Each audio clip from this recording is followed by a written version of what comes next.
नमस्कार, मी पंजाब डक. राज्यामध्ये काय होणार आहे, जूनच्या 7-8 जूनच्या नंतर देखील मान्सूनचा पाऊस येणार आहे.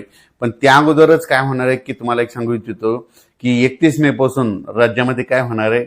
31 मे पासून ते 6-7 जून पर्यंत म्हणजे महाराष्ट्रामध्ये पूर्व विदर्भ, पश्चिम विदर्भ, दक्षिण महाराष्ट्र, उत्तर महाराष्ट्र, कोकणपट्टी, खानदेश, मराठवाडा या विभागामध्ये काय होणार आहे. 31 मे पासून ते 5-6 जून पर्यंत दररोज वेगवेगळ्या भागात चांगला जोराचा पाऊस पडणार आहे.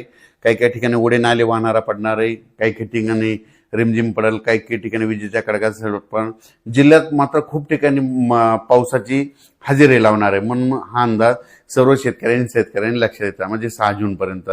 त्याच्यानंतर काय होणार आहे, 7-8 जूनच्या नंतर परत मोसमी पाऊस येणार आहे, म्हणजे 8-7-8च्या नंतर मान्सूनचा पाऊस येणार आहे. मग हे पाऊस पडल्यानंतर आणि ते पाऊस आल्याच्या नंतर मग ज्यांच्या शेतामध्ये एकच उगवण झाली तर तुम्ही तुमचा पेरणीचा निर्णय घेऊ शकता.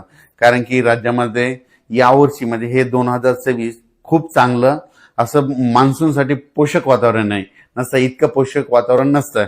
पाऊस एकदा येतो लगेच पुन्हा निघून जातो, पुन्हा येतच नाही. पण यावेळेस काय होईल की जून लागतात म्हणजे 31 मे पासूनच काय होणार आहे, बऱ्याच ठिकाणी पूर्व मोसमी कुठं मान्सूनचा पाऊस, बऱ्याच ठिकाणी काय होणार मान्सून पूर्व पाऊस दाखल होणार आहे.